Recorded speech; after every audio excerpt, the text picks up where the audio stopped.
요한계시록 1장. 방송팀은 미안하지만 그 하얀 앰프, 뒤에 있는 앰프 볼륨을 조금만 낮춰주세요. 조금만 낮춰주세요. 요한계시록 1장 1절에서 마지막 절까지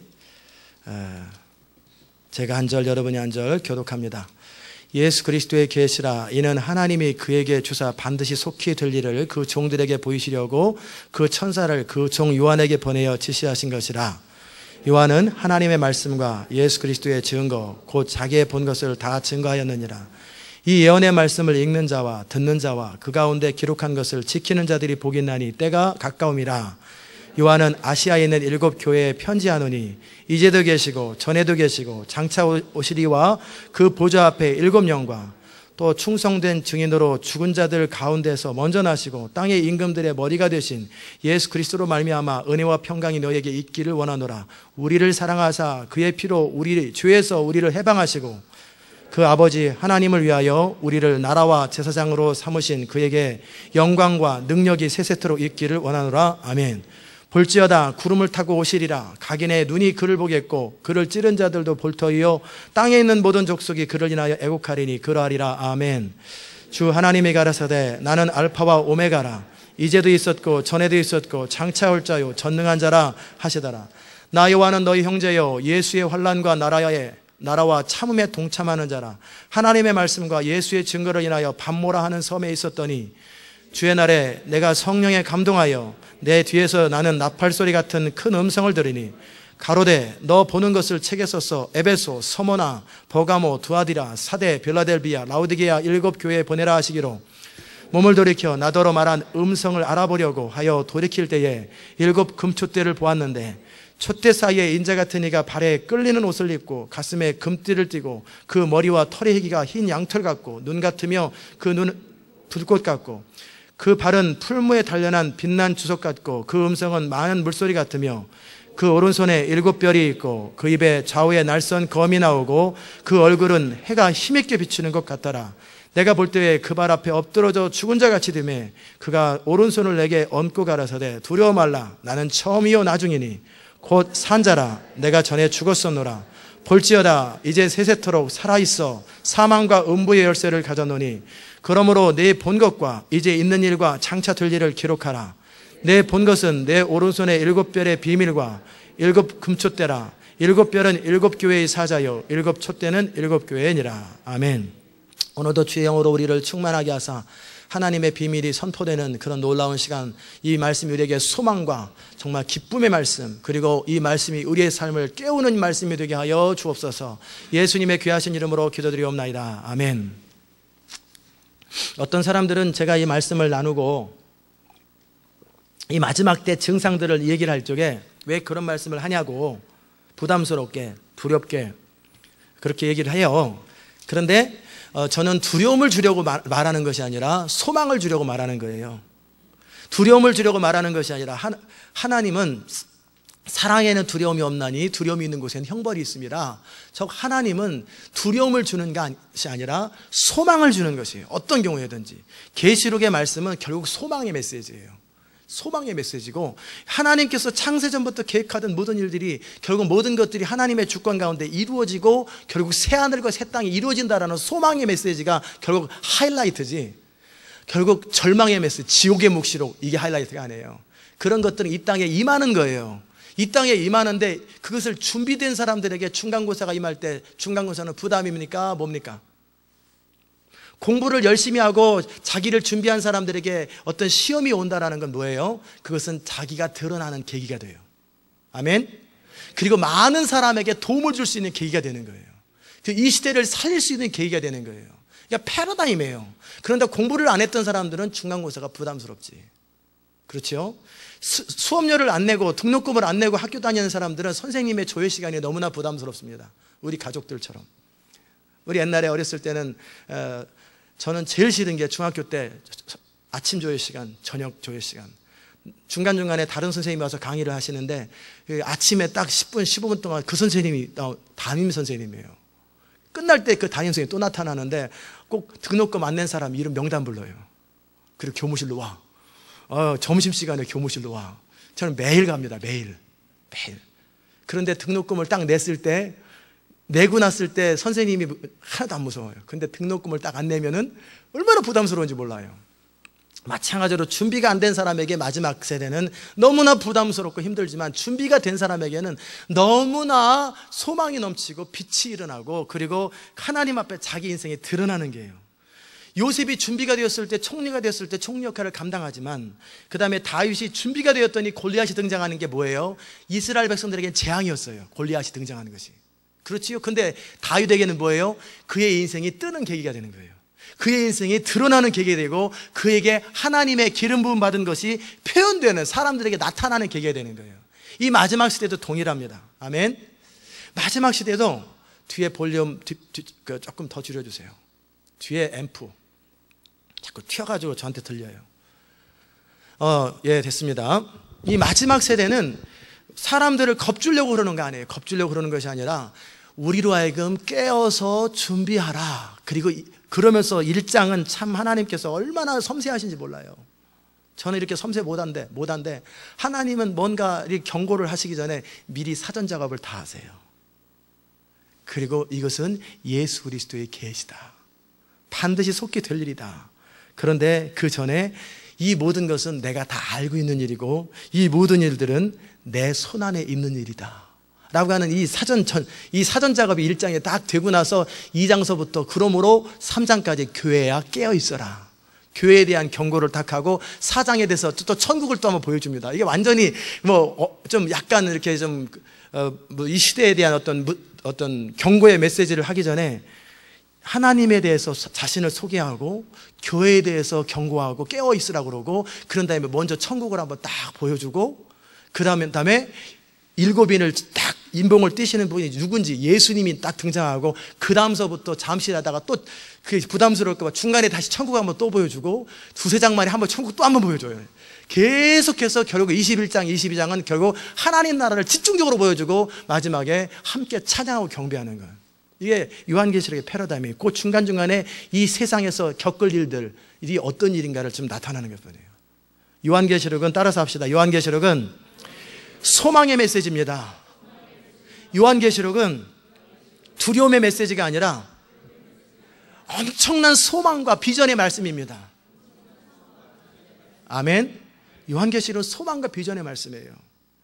이 교회가 마지막 시대적 부흥의 통로로 쓰임받기를 원해요. 그런데 모든 것이 평안해요. 평안하면 좋겠지만 아무 문제가 없는데 우리가 어떻게 드러나겠어요? 골리앗이 등장해야지. 다크에이지가 와야지. 그래야 부흥이 나타나지 않겠어요? 정말 열심히 중간고사를 준비하고 열심히 고시 공부를 하고 그랬는데 이제 고시제도 없어짐. 다 끝나온다든지 중간고사 안 보고 그냥 선생님이 모든 사람에게 똑같은 점수 주기로 함. 그럼 공부하는 사람이 뭐가 돼요? 이 마지막을 준비하고 시대를 준비했던 사람들에게 이 시대의 메시지들은 너무나 큰 소망의 메시지예요. 저는 여러분이 그 말씀을 듣고 소망을 얻으시기를 주의 이름으로 축원합니다. 1장 1절을 보십시다. 예수 그리스도의 계시라 하나님께서 말씀하셨어요. 이것은 사도 요한의 계시가 아니라는 거예요. 사도 바울은 계시를 받은 자이지 계시를 준 분은 누구라는 거예요? 예수님이 주셨다는 거예요. 예수님의 계시다. 그러므로 사도 요한에게 허락하셨던 기름 부음을 동일하게 받고 그러면 여러분이 깨닫는 역사가 있을 겁니다. 아멘. 제가 하나님 앞에 기도하면서 추구하는 게 뭐냐면, 저 볼륨을 조금만 더 줄여주세요. 전체 볼륨만. 제 마이크 볼륨을 좀 조금만 줄여주세요. 예. 좋습니다. 제가 지금 계속 요한계시록을 강의하면서 기도하는 것이 뭐냐면 이런 부분이에요. 하나님, 사도 요한에게 2000년 전에 계시를 주셔서 이 마지막 때를 선포하게 하신 하나님, 이제 때가 되어서 인봉할 때가 되었고, 그리고 이 마지막 때에 계시가 풀려질 때가 되었을 때 주의 종에게 계시를 열어주시옵소서. 그래서 제가 이 말씀을 선포할 때 이 학설 저 학설 나는 이렇게 생각한다, 나는 이렇게 생각한다, 이렇게 해서 이 짜집게 가지고 그러므로 우리 어찌 될지 모르겠지만 이런 경향이 있다, 이런 식으로 선포하는 것이 아니라 하나님의 계시를 따라 말씀이 해석된 그 말씀을 믿음을 가지고 선포하고 선언하는 것처럼, 하나님의 말씀은 제 의견, 이런 상황 속에서 제 생각은 이런 것 같은데 이건 하나님 말씀이 아니라 그 목사님의 개인 의견이에요. 사랑하는 성도들이, 시온의 백성들이 사람 의견 들으러 모인 것이 아니라 하나님의 음성을 들으러 왔다면 제 마음속에서 먼저 제가 하나님의 음성이고 하나님의 말씀이라는 확신이 있게 하소서. 그리하면 이 말씀을 선포할 때는 사자같이 담대하게 선포하게 하소서. 이게 제가 지금 기도하는 제목입니다. 아멘. 여러분이 기도해 주시기 바랍니다. 그러기에 이 계시의 말씀을 선포하는 자도 복이 있고, 읽는 자도 복이 있고, 듣는 자도 복이 있고, 그 가운데 기록한 대로 지키는 자들은 복이 있는 거예요. 여러분이 복 있는 자들가 되시기를 주의 이름으로 축원합니다. 제가 이 말을 몰랐어요. 사람들이 맨날 계시록 강의하면서 뭐 읽을 때마다 뭐 이 말씀을 읽는 자와 듣는 자와 그 가운데 기록한 것을 지키는 자는 복이 있나니 때가 가까움이라. 그럴 때 저는 이 말을 이 계시록으로 적용 안 하고요, 그냥 성경 읽는 게 복이 있다, 저는 이렇게 읽고 싶었어요. 이렇게 해석하고 싶었어요. 왜냐하면 저는 지금까지 이 40대 중반이 넘어가도록 계시록을 2번도 안 읽어봤어요. 2번 읽어봤나? 몰라요. 그런데 최근 2주 동안에 수십 번 읽었어요. 수십 번 계속 읽으면서 이 말이 맞구나. 이 요한계시록의 말씀을 읽는 자와 듣는 자와 그 가운데 기록한 것을 지키는 자가 진짜 복이 있겠다라는 게 느껴지는 거예요. 너무너무 느껴지는 거예요. 진짜 복이 있겠구나. 그래서 그냥 써는 게 아니라 이건 성경 전체에 대한 말씀이 아니라 특별히 때가 가깝기 때문에 계시록에 대해서 집중적으로 하시는 말씀이구나. 여러분이 복 있는 자 되시기를 주의 이름으로 축원합니다. 복 있는 자의 특징은 뭐냐면 여호와의 말씀을 즐거워하여 그 말씀을 주야로 묵상하는 자니, 그래 돼 있어요. 그것도 기본적인 복이 있어요. 그러나 마지막 시대를 사는 성도로서 복 있는 자는 뭐냐면 계시록을 읽고 설교를 듣고 그리고 다가온 기록한 것을 지키는 것.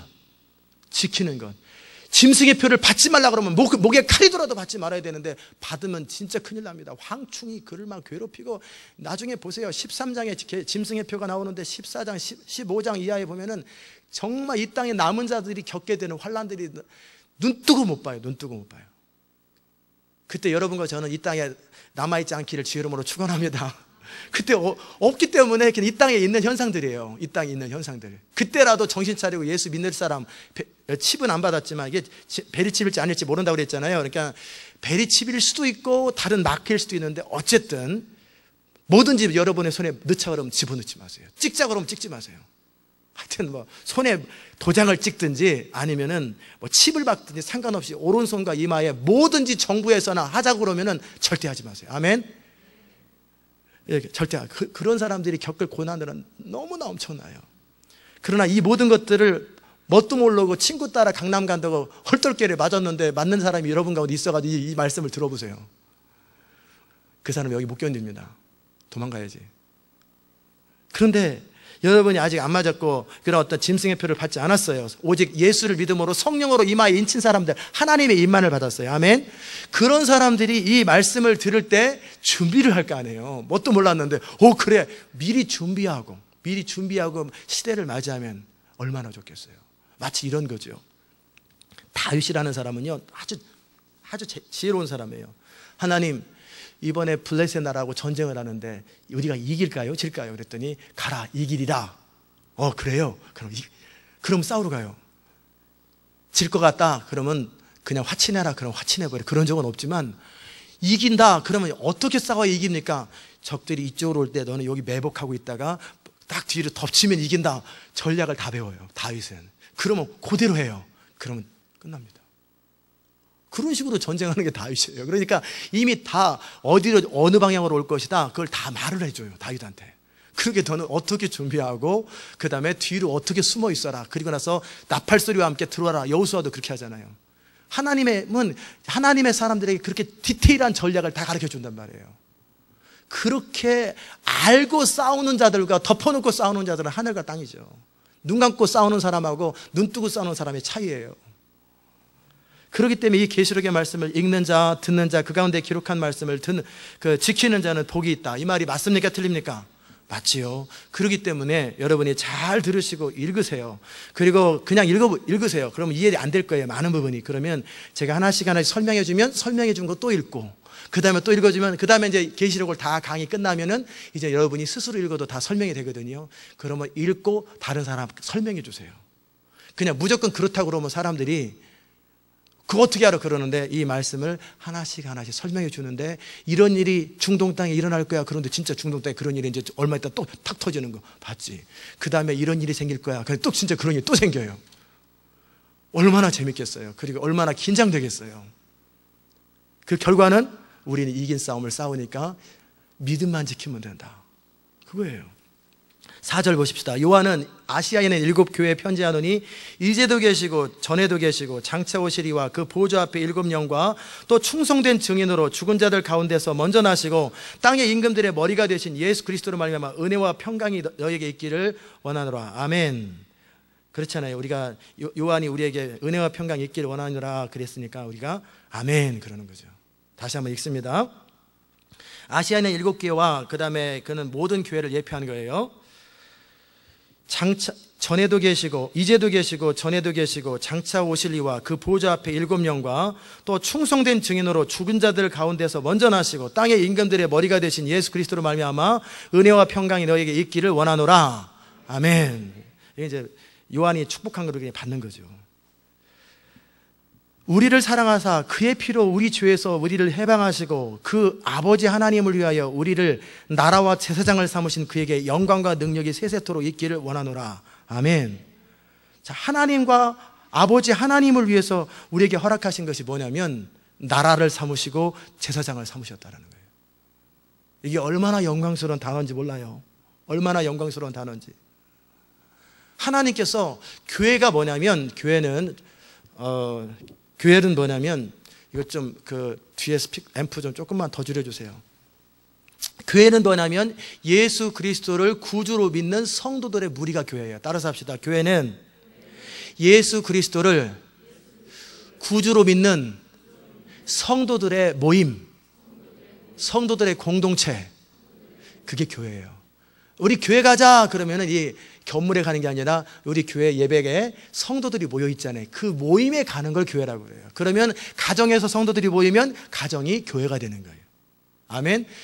2-3 사람이 내 이름으로 있을 때 내가 그들과 함께 한다고. 그래서 그게 교회예요.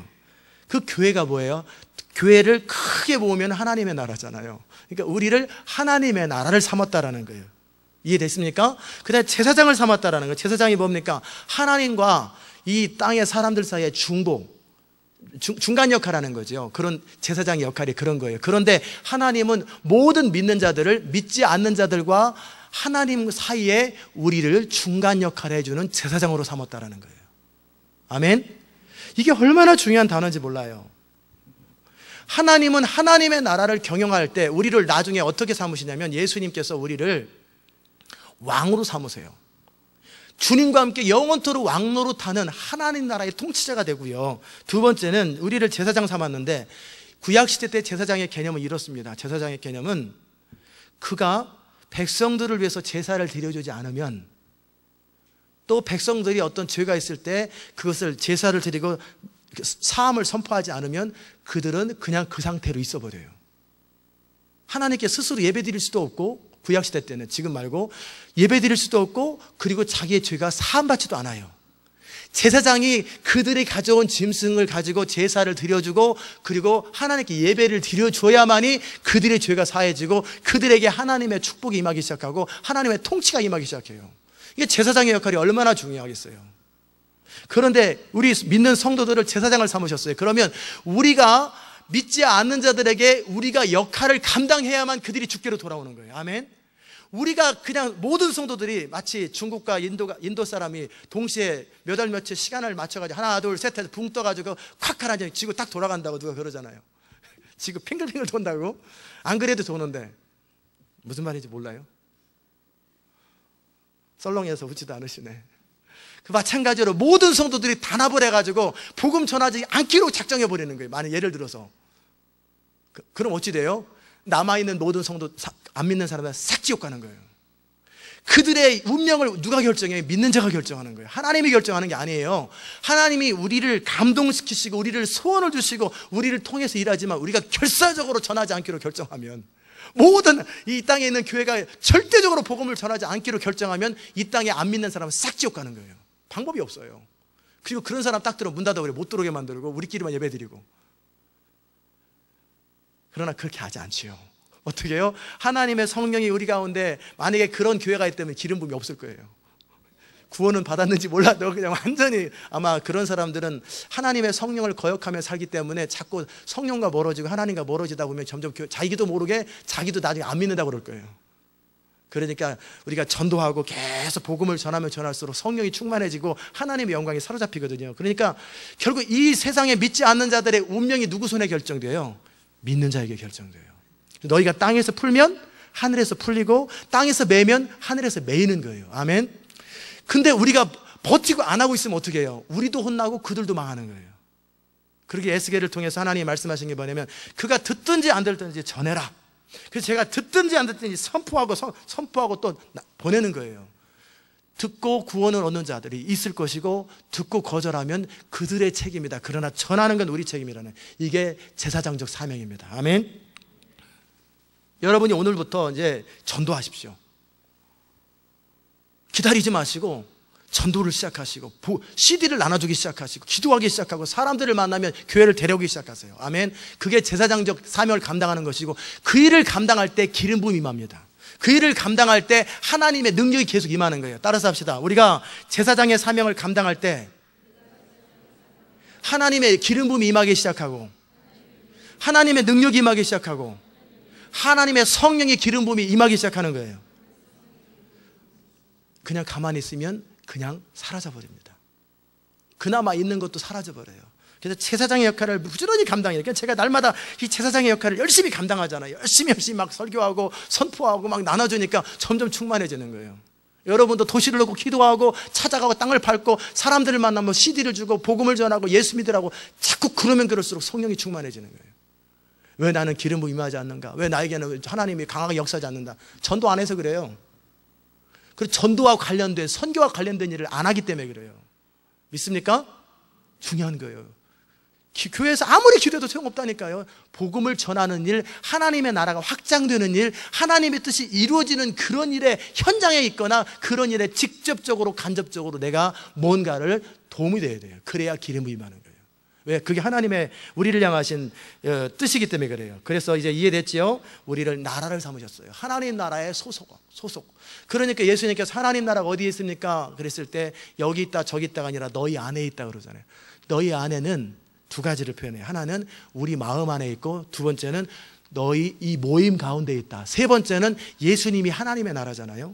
그러니까 제자들 가운데 예수님이 계시니까 너희 안에 있다 그 말이에요. 내가 너희 안에 있지 않냐? 그럼 하나님 나라가 이미 임했느니라.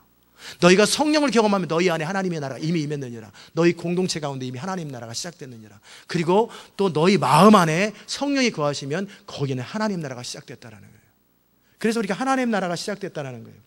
이 모든 은혜를 허락하신 하나님께 영원토록 감사와 찬양과 영광과 존귀와 능력을 올려드리길 주의 이름으로 축원합니다. 그 다음에 7절을 같이 읽어봅시다. 시작. 볼지어다 구름을 타고 오시리라. 각인의 눈이 그를 보겠고 그를 찌른 자들도 볼 터이요 땅에 있는 모든 족속이 그를 인하여 애곡하리니 그러하리라. 아멘. 예수님은 반드시 오십니다. 아멘. 예수님은 우리가 지구를 돌지 말라고 막 그냥 지구 땅을 딱 잡고 여러분이 땅 안 돌게 해도 여러분까지 같이 돌아요. 지구 돌지 말라고 아무리 다 이렇게 반대를 잡고 뭐 말뚝을 박아놓고 여기서 잡아당겨도 이 말뚝과 같이 돈다니까요. 그런 것처럼 우리가 아무리 예수님 못 오라고 해방을 해도 결국 예수님은 오세요. 여러분, 예수님이 오시는 거예요. 그런데 예수님이 오시기 전에 있어야 될 일들이 뭔가 거기까지가 우리가 자세히 살펴봐야 되고, 그 다음에 예수님 온 다음에 어떤 일이 일어나는가 그 부분도 간접적으로 살펴봐야 돼요. 그 다음에 예수님과 함께 우리가 누릴 것이 무언가를 살펴보는 것, 그게 전부예요. 계시록 전부. 예수님 오시기 전에 무슨 일이 일어나고, 예수님 오실 때 어떤 일이 일어나고, 예수님 오신 다음에 이 땅에 무슨 일이 일어나고, 또 믿는 자들에게 어떤 일이 일어나고, 마지막 새하늘과 새 땅이 뭔가, 이게 답니다. 계시록. 분명히 주님 말씀하셨습니다. 볼지어다 구름을 타고 오시리라. 각인의 눈, 각인은 뭐냐면 모든 사람, 에브리맨, 모든 사람이 그를 보겠고 그를 심지어 찌른 자조차도, 십자가에서 창으로 찌른 사람조차도 볼 거라는 거예요. 땅에 있는 모든 족속이 그를 인하여 통곡하리니 애곡하리니 그러하리라. 아멘. 왜 그래요?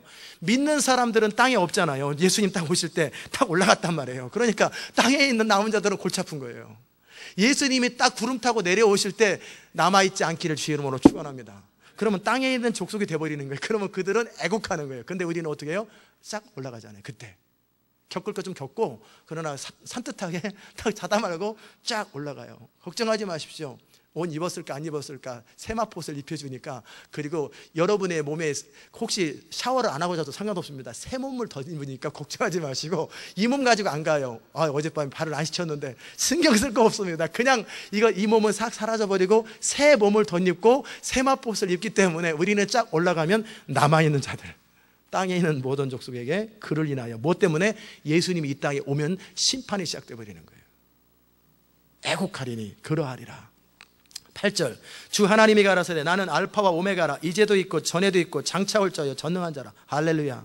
한번 같이 따라서 해봅시다. 하나님은 알파와 오메가라, 이제도 있고 전에도 있고 장차 올 자여 전능한 자라. 아멘. 얼마나 놀라운지 몰라요. 하나님은요, 하나님이 머릿속에서, 하나님의 마음속에서 모르는 일이 단 한 가지도 이 땅에 일어나지 않아요. 그런데 이 땅에서 그럼 왜 하나님이 계시는데 이런 일 저런 일이 왜 생기느냐? 그것은 하나님이 어쩔 수 없이 허락할 수밖에 없는 일이 생기는 거예요. 왜 하이티에 지진이 생겨나느냐? 이 땅에 일어나는 모든 일들은 다 하나님의 알고, 하나님이 모르는 일은 단 한 가지도 없어요. 창세로부터 지구 끝까지, 멸망 때까지, 또는 그 이전에 영원토록 하나님은 모든 걸 다 아십니다. 하이티 지진 났을 때 아십니다. 여러분이 집에서 몰래 성경 읽고 기도하는 것도 아십니다.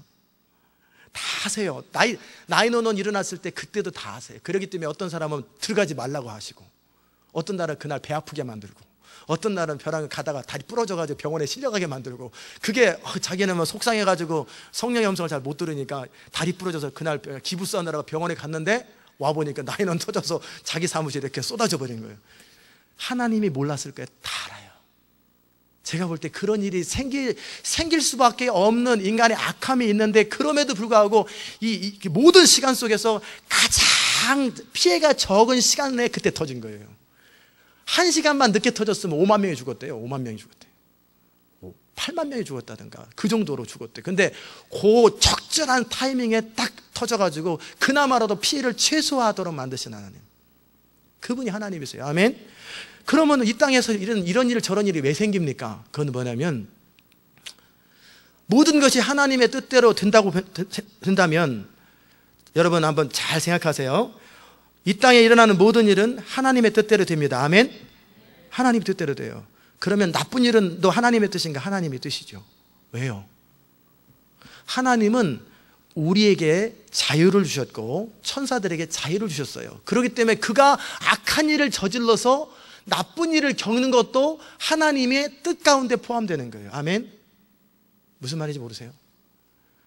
하나님께서 바로의 마음을 감동을 줘가지고 성령을 갖다 부어줘가지고, 모세가 내 백성 Let my people go 딱 그러는데 할렐루야 그러면서 모든 백성 모든 재산 다 동원해야죠. 이집트의 재산을 반을 줘라 해가지고 갔으면은 모세가 영웅이에요? 바로가 영웅이에요?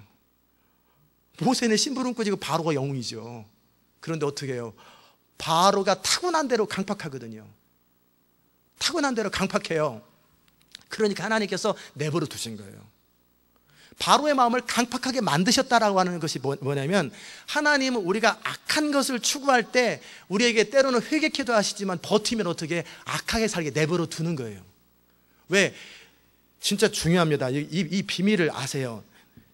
제가 만약에 악을 저지기로 결정했어요. 하나님도 다 알아요. 하나님 무슨 말인지 알겠는데 안 하고 싶다니까요. 신경 쓰지 마세요. 나 악하게 살 것입니다 라고 결정하고, 하나님 신경 쓰지 마시라고, 성령 제발 감화시키지 마시라고, 나는 이대로 살다 죽을 거라고. 그러면 어떻게 하겠어요? 하나님께서 안타까움을 무릅쓰고 그냥 내버려 두는 거예요. 여러분의 자녀들이, 우리의 자녀들이 그 나쁜 짓 저지르고 감옥에 갇혀가지고 있는 거, 그거 말은 해줄 수 있지만 그의 인생을 어떻게 말리겠어요? 몰래 도망가가지고 나쁜 짓 하는데. 그런 일들이 여전히 거기까지도 하나님의 뜻이라는 거예요. 의지를 주었기 때문에 인간의 자유 의지를 통해서 악을 저지르든 선을 행하든 그 의지를 주신 하나님의 뜻이 이루어지는 것뿐이에요. 아멘. 그렇기 때문에 911은 나쁜 사람들이 나쁜 짓을 저지른 거예요. 또 두 번째는 그 뉴욕에 사는 사람이나 미국에 사는 교회가 기도를 안 했기 때문에 그런 일이 생기는 거예요. 안 터질 일이 터지는 거예요. 그건 교회의 책임이고 나쁜 사람들은 나쁜 일을 하는 거예요. 그러나 그것까지 나쁜 일을 할 때마다 리모컨으로 조절해. 비행기 조종하려고 그러네. 가다가 구덩이에 빠져 죽어라. 탁. 그러면은요, 저기 사단이 참소합니다. 사단이 지금 하늘에 있거든요. 하늘에서 하나님 보좌 우편에 있는 것은 아니지만 거기에 그냥 하늘에 있어요. 그래서 나중에 쫓겨나거든요. 미가엘과 싸워가지고 공중에서 쫓겨나는데 날마다 참소해요. 날마다 조금만 건수만 있으면 막 참소해요. 만약에 하나님께서 잘 그러시지도 않겠지만 엉망으로 살고 있는 사람을 그래도 불쌍히 여겨가지고 축복하려고 막 그러면은 사단이 그 사람을 내가 지금 저주를 퍼부어야 되고 그 사람을 괴롭혀야 되는데 하나님 왜 축복하십니까? 다 그랬을 때 하나님이 할 말이 없거나 아니면 그 부인이 지금 기도하고 있기 때문에 그 사람은 지금 네 원하는 대로 때려 죽여도 시원치 않을 사람이 될지도 모르지만 그 부인이 지금 기도하기 때문에 지금 보류하고 있는 거다. 그럼 사단이 그냥 머리 딱 긁고 나와가지고 그 부인 기도 못하게 막아야 되겠다. 그런데 딱 감동을 받고 부인이 기도를 안 해. 그러면 그 남편 당하는 거예요. 그래서 기도하는 부인을 둔 남편들은 축복인 줄 아세요. 아멘. 그 부인 덕에 남편이 지금 아직 서바이벌 하는, 그렇지 않으면 교통사고 나 죽었어도 진즉 죽을 사람인데 지금 부인 덕에 지금 버티고 있는 거예요. 반대로 기도하는 남편을 둔 부인들은 감사하시길 바랍니다. 아멘. 그래서 기도는 뭐냐면 하나님의 뜻을 이루어지되 좋은 방법으로, 선한 방법으로 이루어지게 하는 하나님의 배역. 그러면 기도 안 하고 악한 짓을 저지르면 하나님의 뜻이 이루어지되 사단을 통해서 나쁜 일이 일어나도록 그렇게 이런 일에 동역자들이에요. 사단의 동역자들이에요. 이해됐습니까? 결국 하나님의 뜻은 항상 이루어져요. 하나님의 뜻은 우리에게 자유를 허락하셨고 천사들에게조차도 자유를 주셨어요. 그러기에 정한 때까지는 그 자유를 빼앗지를 않으세요. 그렇기 때문에 스스로 배째라고 버티면은요 정말 겪어요. 제가 군대 있을 때 그 이름 잊어버렸네. 그 얼굴 네모나는 친구인데 그 친구가 저한테 예수 믿는 줄 알고 고상병님 왜? 뭐 하나님의 뜻이 있다며요. 있지. 그러면 모든 것이 하나님 뜻대로 돼요? 그렇다고 봐야 되겠지? 그러더니 자기 뺨을 딱 때리는 거예요. 딱 때리더니 이것도 하나님의 뜻이에요? 그래서 제가 한 대 더 때렸어요. 이건 내 뜻이다. 이건 내 뜻이다. 너를 징계하기 위한 하나님의 뜻에 포함될 수 있겠지만 이건 내 뜻이다. 그래서 한 대 딱 때렸어요. 그런 식으로 하는 거 아니라고. 우리의 운명은 결정된 게 아니라 우리의 운명은 항상 변화 가능해요. 아멘. 모르세요? 우리 운명은 항상 변화 가능해요. 우리가 어떻게 하나님께 반응하느냐에 따라, 우리가 어떻게 리스판스 하느냐에 따라 우리 미래는 전부 다 항상 열려 있어요. 항상 열려 있어요. 그렇기 때문에 바르게 반응하고 올바르게 하나님께 반응하면 좋은 쪽으로 풀리는 것이고, 반대로 반응하면은 엉망으로 풀리는 거예요. 다윗이 하나님 앞에 바르게 반응할 때는 어떻게 해요? 그의 인생이 높아지고 창대해지고 아름다워졌는데 그가 하나님 뜻에 반대될 때, 제가 지난 금요일날 성도들에게 한가하고 편안하고 안정된 것은 저주라고 그랬잖아요. 그게 뭐예요? 다윗이 한가하고 편안하고 안정됐던 그쪽에 타락해가지고 그때서부터 그의 가문이 쭉 흘러가 버리잖아요. 완전히 싸움이 끊이지 않냐고 전쟁, 그 가문이 완전히 엉망이 돼버리잖아요. 왜? 너무나 편안했어요. 전쟁을 다 부하들 내보내고 자기는 궁궐에서 할 일이 없는 거예요. 모든 게 셋업됐어요. 그랬다면 빨리 다른 나라 가가지고 복음을 전해야지. 빨리 다른 나라 가서 예배 운동을 벌려야 되는데 그냥 거기까지만 한 거예요. 그러니까 다윗의 인생이 그때서 내려가잖아요. 하나님이 다윗을 용서를 합니다. 불쌍히 여기지만 그의 인생 그때서부터 내리막길을 걷기 시작해요. 그러다 그 아들 때 나라 망합니다. 그게 다윗이 편안했을 때, 안정된 삶을 살 때 여기가 좋사오니 바로 그 순간서부터 다윗의 라이프는 떨어져 버리는 거예요. 저는 제 삶 속에 그런 편안하고 안정된 삶이 없고 죽을 때까지 달리다가 딱 주님 만나든지 딱 없어지기를 바라요. 죽어버리길 바라요. 아멘. 네. 어쨌든 뭔 얘기가 더 여기까지 왔어요. 하나님은 알파와 오메가요, 이제도 있었고 전에도 있었고 장차 올 자의 전능한 자라. 그분의 생각에서 모르는 일이 하나도 없었다고 그랬어요. 모든 것은 그분의 뜻 안에 있어요. 단지 악한 자는 악한 날에 악한 일을 하는 것이고 선한 자는 선한 날에 선한 일을 하는 것뿐이에요. 아멘. 저는 어저께 제가 어떻게 하다가 이렇게 그 계시록 1장을 이렇게 인터넷을 통해서 한번 보다가 뭐 희한한 걸 발견했어요. 아주 재미난 걸 발견했어요. 그리고 신기하기도 하고 웃기기도 하고. 그게 뭐냐면 여러분이 그거 아시죠? 아담 아세요? 예, 아담 아들이 누구예요?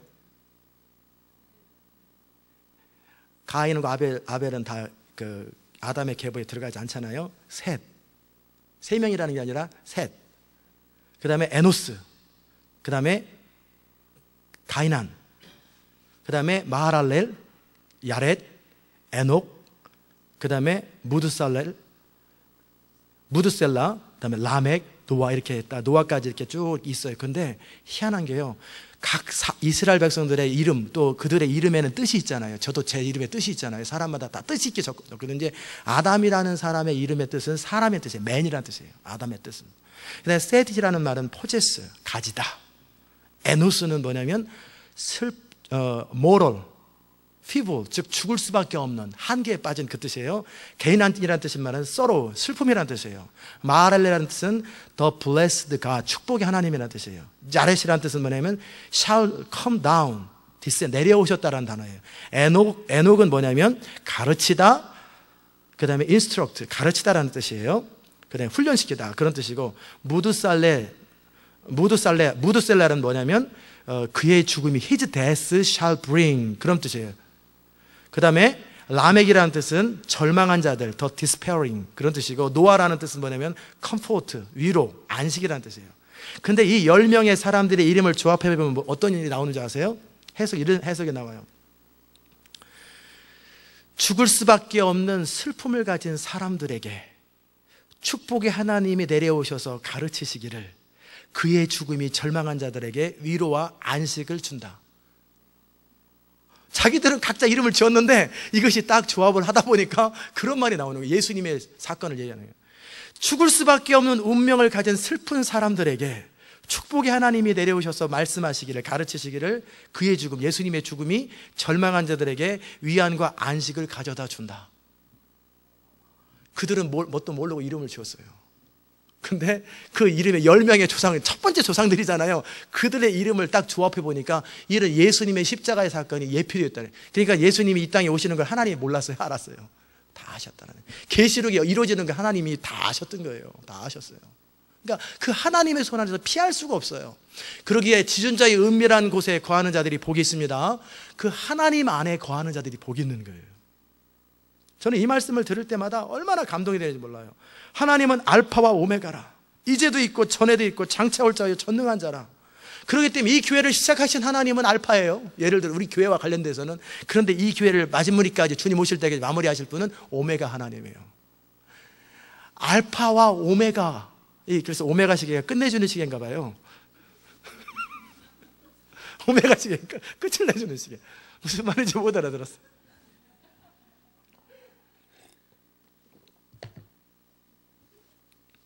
알파는 뭐냐면 그리스 알파베트의 A예요.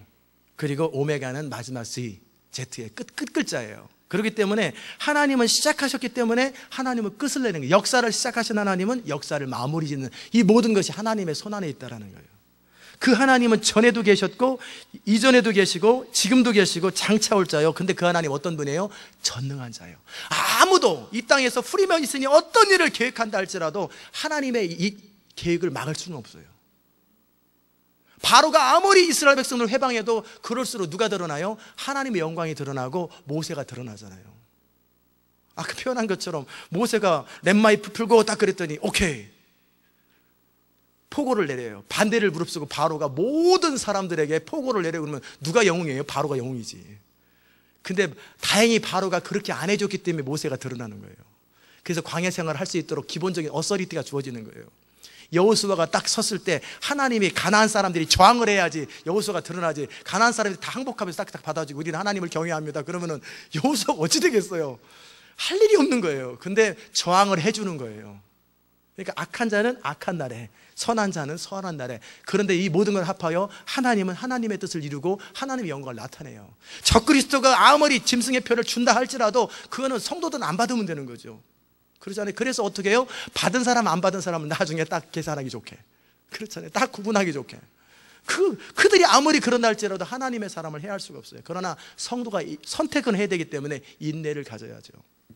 결국 모든 것이 하나님의 손 안에서 그냥 지나가지 않아요. 그러게 좋은 사람들은 어떤 사람들이냐면 그 하나님을 경외하고 사랑하고 신뢰하면서 선한 방법으로 하나님과 동행하는 것이 좋은 거예요. 하나님의 뜻을 이루며 살아가는 것이 복이 있는 거예요. 아멘. 하나님의 뜻을 거스르며 살아가면 인생 진짜 힘들어요. 인생 너무너무 지긋하게 안 풀려요. 그러나 하나님의 뜻대로 살아가면 인생 그렇게 잘 풀릴 수가 없어요. 잘 풀리시기를 주의 이름으로 축원합니다. 9절 보십시다. 나 요한은 너희 형제여 예수의 환난과 나라와 참음에 동참하는 자라. 하나님의 말씀과 예수의 증거를 인하여 밤모라 하는 섬에 있었더니, 여기에 또 감동이 와요. 뭐가 무슨 감동이 오냐면, 왜 사도 요한에게는 이런 계시가 임할까? 왜 다니엘에게는 그런 계시가 임할까? 간단합니다. 그 사람이 특별하게 은혜를 받은 사람이기 때문에 그러기도 하지만, 그러나 사도 요한은 모든 핍박을 감당하고 예수의 환난과 하나님의 나라의 참음에 동참하는 자예요. 여러분이 모든 예수님 때문에 겪을 환난들을 겪고 하나님의 나라가 여러분의 인생의 목표가 되고, 그리고 참음에 동참하게 되면 하나님의 계시가 임하고 능력이 임하는 걸 믿으시기를 주의 이름으로 축원합니다. 하나님의 말씀과 예수의 증거 때문에 어려움을 겪었기 때문에 요한에게 계시가 임하는 거예요. 다니엘은 그 시대 바벨론이라고 하는 이 제국 속에서 믿음을 지키며 죽으면 죽으리라 하고 믿음을 지키고, 모든 그 나쁜 음식 먹지 아니하고, 즉 제사 지낸 음식 먹지 아니하고 하루 3번 기도하면서 뜻을 정해서 하나님을 섬기기가 쉽지가 않은데, 그러기 때문에 하나님의 계시가 그에게 임했던 거예요. 여러분이 계시의 사람이 되기 원하고 하나님의 성령의 사람이 되기 원하면 기꺼이 여러분은 예수의 환난과 예수님 때문에 겪는 환난과 하나님의 나라에 동참해야 되고, 그 다음에 참음에 동참해야 돼요. 믿으십니까? 그러면 여러분에게 계시도 임하고 계시도 풀어지고, 그 다음에 기름 부음도 임하고 기름 부음이 풀어지고, 능력도 임하고 능력이 나가는 거예요. 그게 키입니다. 이것 없이 그냥 임하지 않아요. 라이나르드 본케 목사님이 그러셨어요. 3년 전인가 4년 전에 시카고 위튼 칼리지 거기에서 세계 한인 선교대회를 할 적에 강사로 오셨어요. 그래서 저도 갔어요. 올해 또 할지 내년에 또 할지 한번 또 갈 생각인데, 근데 그때 무슨 말씀을 하셨냐면, 사람들이 자꾸 나한테 기도해달라고 그러는데 기름 부음을 흘러가도록. 자기는 본인은 하고 싶지 않대요. 왜요? 내가 기도해준다고 기름 부음 임하는 거 아니야. 전도의 기름 부음을 받기 원하는 사람은 전도 현장에서 기름 부음이 임하는 거고, 말씀의 기름 부음을 받기 원하는 사람은 말씀을 읽고 선포할 때 기름 부음이 임하는 것이고, 중보기도의 기름 부음이 임하는 사람은 기도에 씨름하고 기도하는 현장에서 기름 부음이 임하는 건데, 그런 것도 하나도 안 하냐고 그냥 와서 머리만 대고 이건 내가 해도 되지도 않는 건데 자꾸 해달라고 그러니 내 손만 힘들고 내 허리만 아픈데.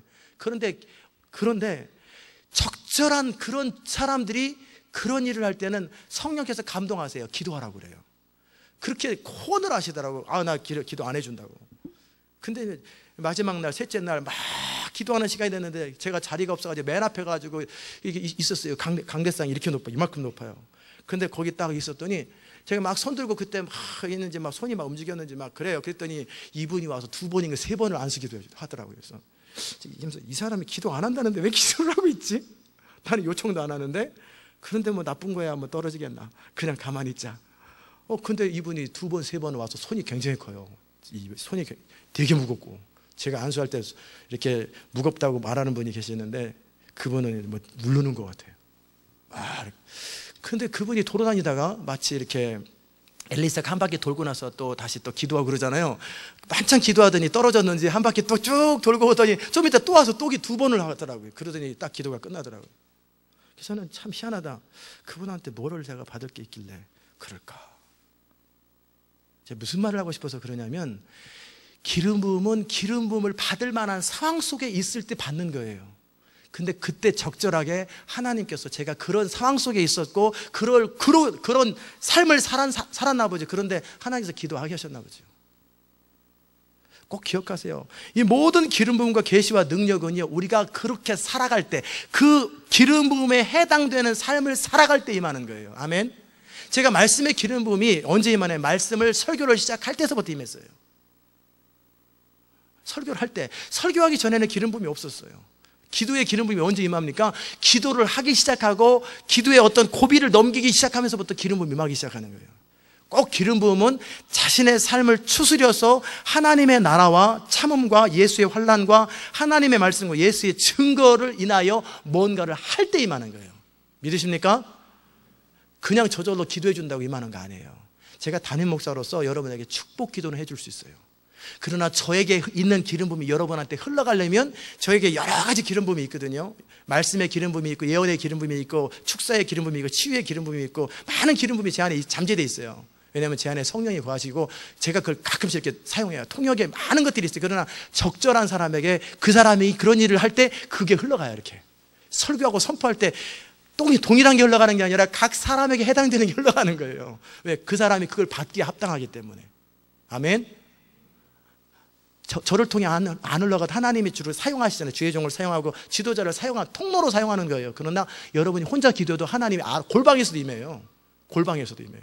왜? 하나님이 내가 은혜 베풀 자에게 은혜를 베푼다라는 거예요. 은혜 베풀 만한 사람에게 베푸는 것이지 그냥 무조건 줄 섰다고 임하는 거 아니에요. 또 다른 재미난 이야기는 전에 플로리다에 가가지고 사람들이 자꾸 쓰러져요. 그래서 도대체 뭐가 있길래 쓰러지나. 그래 제가 이제 그때 그 터드 벤틀리 집회 최한 목사님 기도할 때 한번 나도 한번 쓰러지나 봐야지.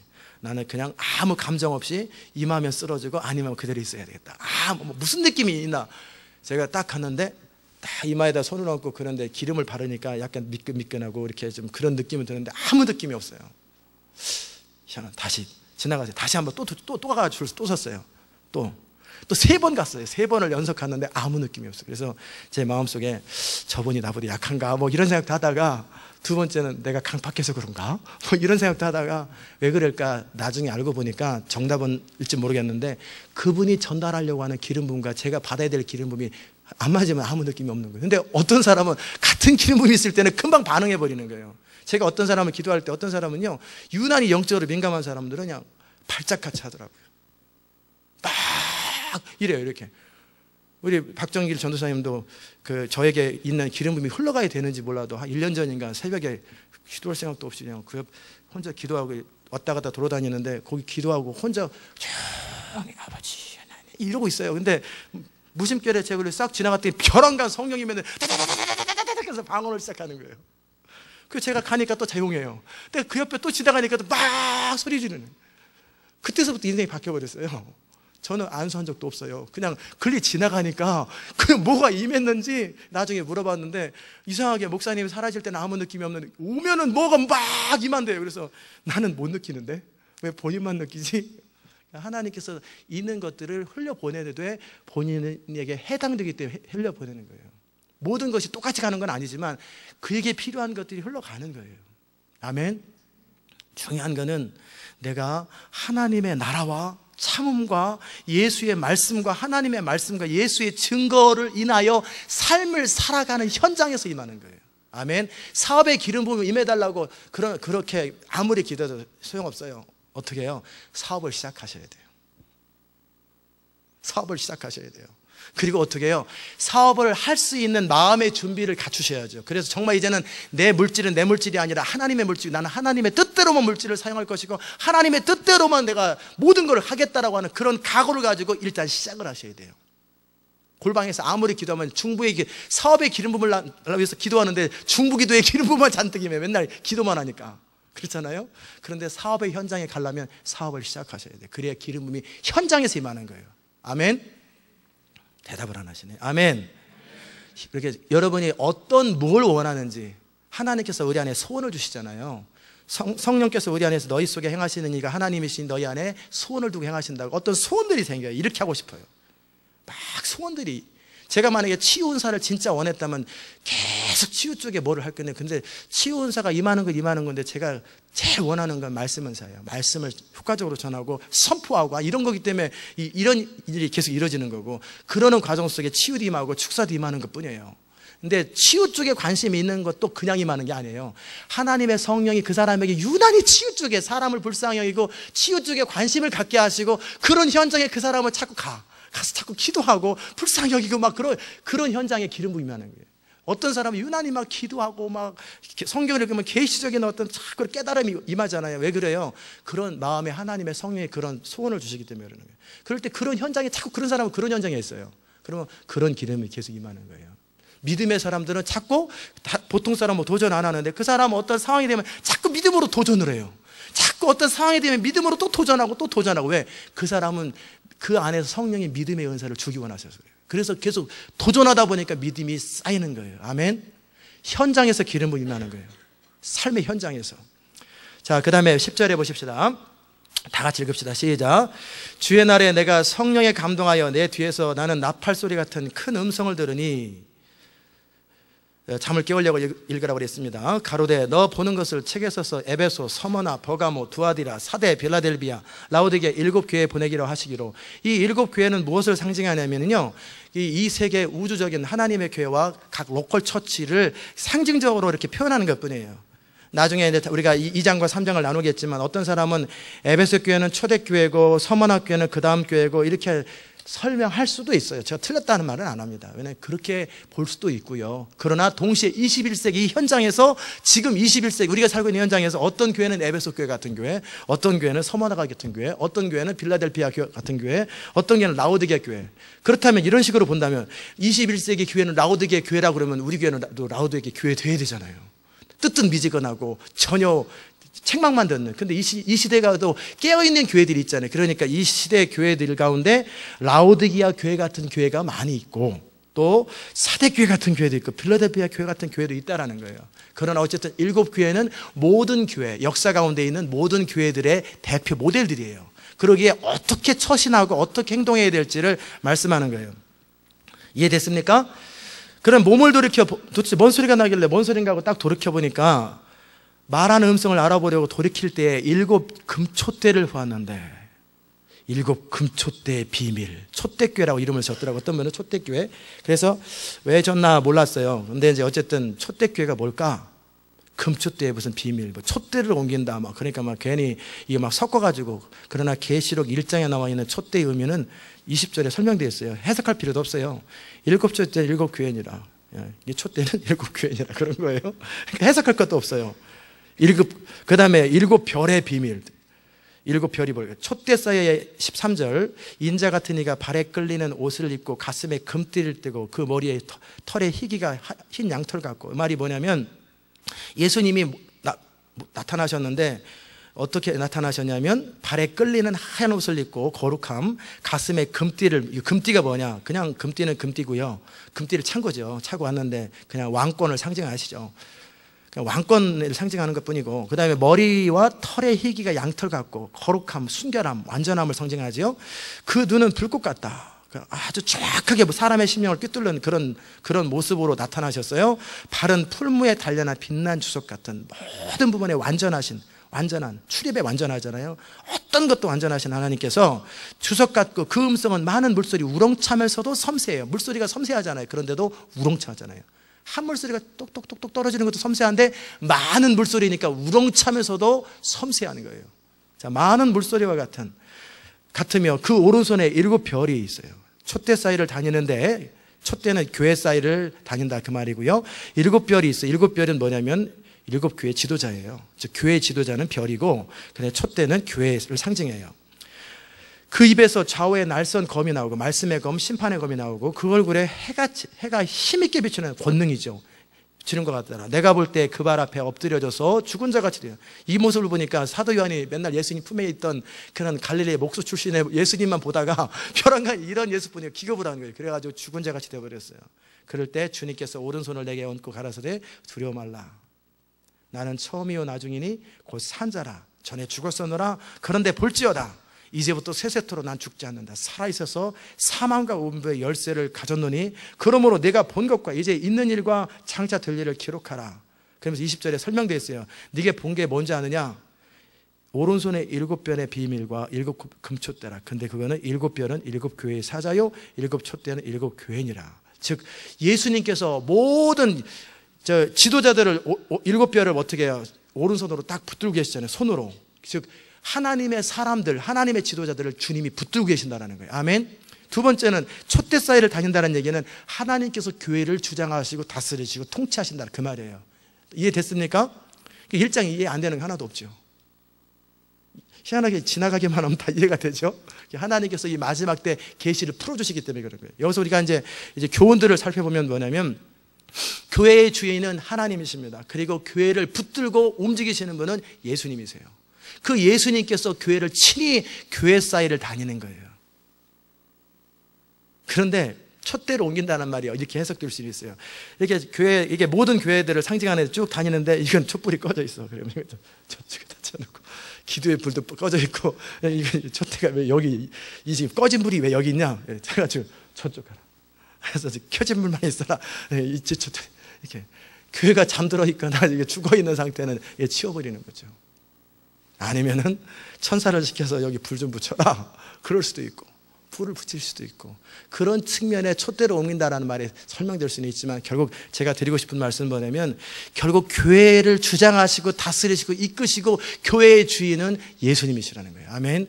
그리고 교회 지도자들은 두려워할 것이 하나도 없어요. 왜냐하면 모든 교회가 사람을 두려워하고 이 시대를 두려워하면 그는 하나님의 종이 아니에요. 베드로처럼 내가 사람을 두려워하면 내가 하나님의 종이 아니로다. 그러나 나를 붙드시는 하나님, 이 교회 지도자에게 책임을 줬잖아요. 교회를 이끌어가도록. 그 오른손으로 탁 붙들고 계신 그 하나님을 신뢰할진데 그는 당당하는 거예요. 이 세상에 그 누구도 상관없어요. 교회 지도자들에게. 교회의 사자라고 그랬잖아요. 하나님께서 교회의 지도자들을 붙드세요. 그래서 이 하나님의 붙들물 붙들고 이렇게 붙들 때, 가령 이게 제가 이 마이크가 저라고 생각해 보세요. 교회 지도자라고 생각해 보세요. 그럴 때 예수님이 딱 힘있게 붙들었어요. 그럴 때 이 예수님의 붙든 것들을 느껴야 되는 거예요.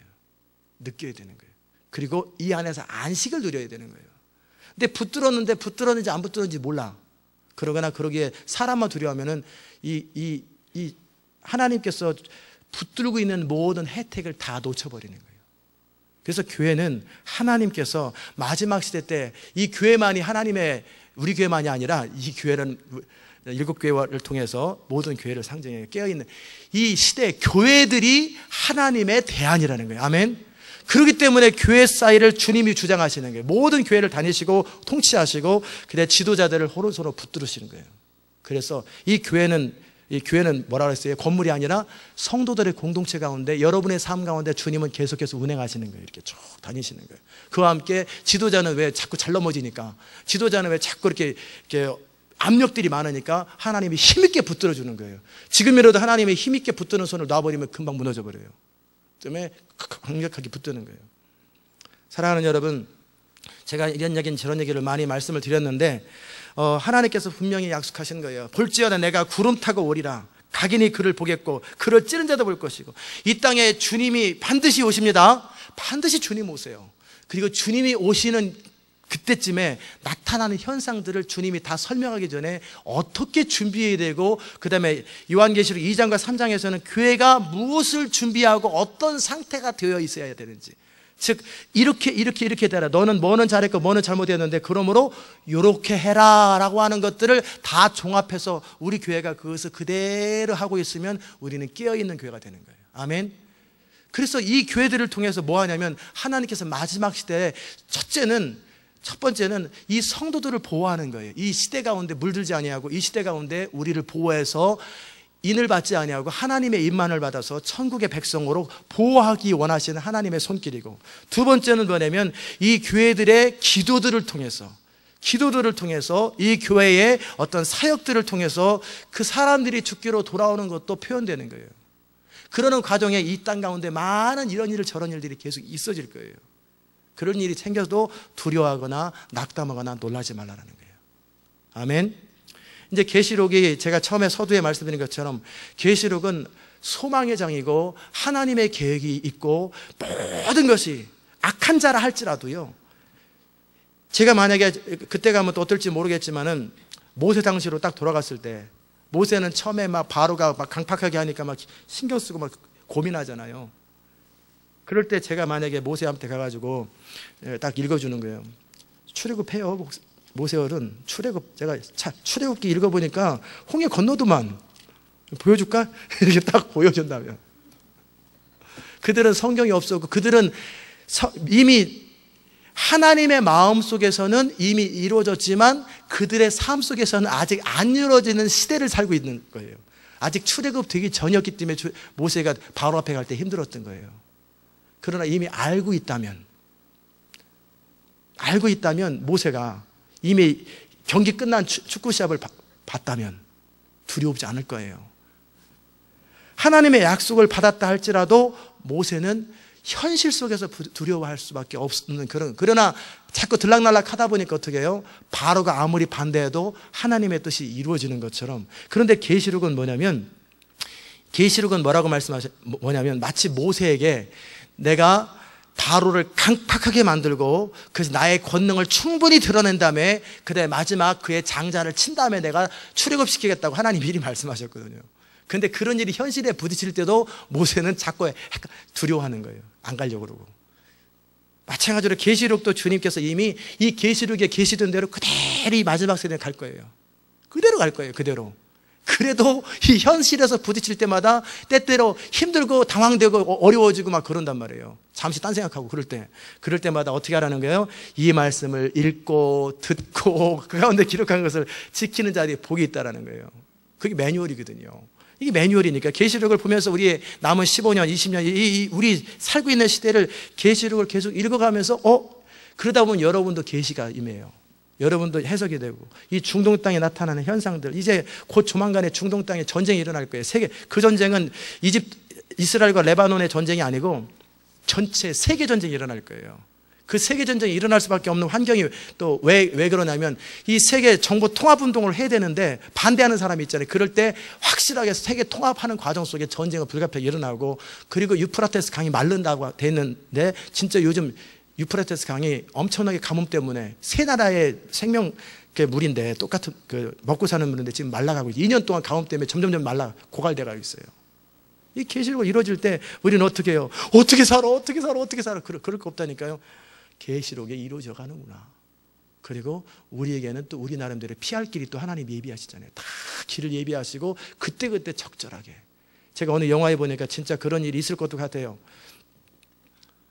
이런 게 있더라고요. 영화에 보니까 마지막 식스라고 하는 영화인데 마지막 시대 영화예요. 감옥에 있는 사람 너가 도망가고 탈출했을 때 이제 어쩌다 잡힌 거예요. 이 남맞은 크리스찬인데 도망갈 때 내가 길을 열어줄 거다. 그럴 때 너가 어떤 숲에 지나가다 보면 어떤 사람이 서 있을 건데 그 사람 뒤에 딱 서 있어라. 그러면 안전하리라. 그런데 이 사람이 막 도망가는데 경찰이 쫓아와요. 그런데 그 사람 뒤에 딱 있는데 자기는 경찰을 보는데 경찰은 자기를 못 보는 거예요. 투명인간처럼. 그 사람 뒤에만 딱 서 있는데 경찰이 그 옆으로 두리번두리번 하는데 자기를 못 보는 거예요. 소리만 안 내면은. 하나님은 하나님의 방법으로 성도를 보호한다니까요. 이 시대에 어떤 기적이 있어요. 엘리야만 호렙산에서 까마귀도 먹였는데 그것만 기적인가요? 하나님은 어떤 방법으로든지 성도를 보호하세요. 아멘. 그 하나님의 주권 안에 우리가 있고 그 하나님을 신뢰하고 있을진데 우리는 항상 안전한 거예요. 아멘. 제가 오랫동안 이렇게 생각했던 것이 뭐냐면 전쟁이 일어나는데 나만 안 죽는다면 나쁜 마음이다. 여러분도 안 죽어야 돼. 그러면 내가 안 죽는다는 보장 속에 전쟁의 상황 속에 들어간다면 그것도 참 볼만하겠다. 그런 생각을 가끔 했어요. 청년 때 어렸을 적에 전쟁이 막 폭탄이 막 터지고 막 그럴 때 나는 안 죽어요. 이렇게 다녀요. 그것도 확신만 있으면은 나 빼두겠다. 이 시대가 아무리 칠흑같이 어둡고 이런 일 저런 일이 생겨도 성도가 그리스도 안에 거하고 하나님의 보좌 안에 하나님 품 안에 있을 때 안전하다라는 것이 전제가 되거든요. 그리고 때로는 인내를 해야죠.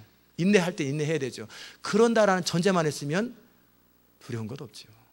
그 품 안에서. 어차피 아브라함부터 시작해서 모든 사람들은 항상 믿음의 대가들을 지불하고 살았는데 우리는 우리 시대에 믿음의 대가를 지불해야 되니까. 다시 말씀 마무리합니다. 요한계시록과 이 마지막 세대의 이 말씀은 소망의 메시지예요. 아멘. 따라서 합시다. 계시록은 소망과 하나님의 약속의 말씀입니다. 어둡게 바라보지 마세요. 소망과 그리고 영광이 우리 안에 지금 영광이 임하는 거예요. 영광이. 점심 한 끼만 굶으면 저녁 때 진짜 잘 먹는다 그런데 점심 때문에 인생 목숨 걸릴 일이 있어요. 저녁 때 진짜 잘 먹는데. 그러니까는 잠시 어려움이 있을 수는 있겠지만 우리에게 보장된 영광스러움이 지금 다가오고 있어요. 계시록은 결국 영광스러움이 다가오고 있는 거예요. 하나님의 나라가 마무리되고 드디어 이 땅에서 즐겼던 그 하나님과 이 하나님의 백성들과 이 땅의 사람들이 전쟁하는 것들이 마무리되고 그리스도가 왕도로 타고 물이 바다를 덮은 같이 하나님의 영광이 이 땅에 가득한 그날을 지금 계시록이 찾아오는 거예요. 그날이 찾아오고 그런 일에 있어서 우리가 나라 역할을 감당하고 제사장의 역할을 감당하면서 그 나라를 그냥 어느 날 갑자기 자다 깨보니까 주님이 딱 오셨더라. 심판 끝났더라. 그게 뭐야? 그게 아니라 그 일들을 우리가 겪어가면서 만들어가는 거예요. 하나님의 나라를 만들어가고 확장시켜가면서 하나님의 제사장 역할을 감당하고 하나님의 동역자 역할을 감당하는 거예요. 아멘. 그래야 우리가 같이 참여하는 맛이 있고 그리고 같이 우리가 하나님의 영광에 동참하고 하나님 나라의 상급이 있잖아요. 아멘. 우리가 리모델링 할 때도 그냥 한 사람이 그냥 싹 내버리고 여러분 내지 마세요 그러면 뭐가 재밌겠어요. 그래서 앞에 나서 간증해 혼자. 잘났다. 그거밖에 더 되겠어요. 너 잘났다.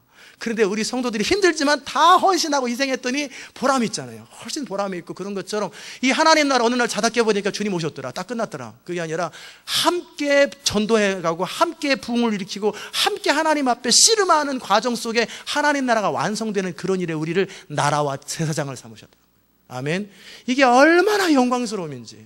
그리고 우리의 미래는 보장됐잖아요. 영원한 새하늘과 새 땅이 보장되어 있고 천연왕국이 보장되어 있고 우리가 중간에 포기만 안 하면 정말 얼마나 영광스러움인지. 소망을 갖고 믿음으로 승리하시기를 주의 이름으로 축원합니다. 기도합시다. 하나님 아버지의 은혜를 진심으로 감사합니다. 오늘도 우리에게 정말 이 시대를 바라볼 수 있게 하시고 이 시대 가운데 하나님의 완전하신 지존자의 은밀한 쉼터가 어딘지를 저희로 알게 하셔서 감사합니다. 이제도 계시고 전에도 계시고 알파와 오메가여 전능하신 하나님께서 이 모든 것을 통치하고 계시고 주관하고 계시고 그 하나님께서 우리를 붙들고 계시며 우리를 오른손으로 붙들고 계시고 우리 하나님께서 우리 사이에 걸어가신다라는 것이 우리를 보호하신다라는 것이 얼마나 큰 안전함인지 우리가 일평생 그 하나님 안에 깨어서 승리를 경험할 수 있도록 은혜 베풀어 주시옵소서. 이 마지막 시대가 어떤다 할지라도 우리는 두려워하지 말고 낭망하지 말고 전쟁은 여호와께 속한 것이니 고백했던 다윗처럼 승리를 경험하고 하나님의 사람으로서 영광스러움을 경험하고 이 땅 가운데 하나님의 영광을 선포하며 어둠 속에 빛이 드러나는 것처럼 성도의 빛이 드디어 드러나고 성도의 영광이 드러날 수 있도록 주님 은혜 베풀어 주시옵소서. 감사드리옵고 예수님의 이름으로 기도드리옵나이다. 아멘.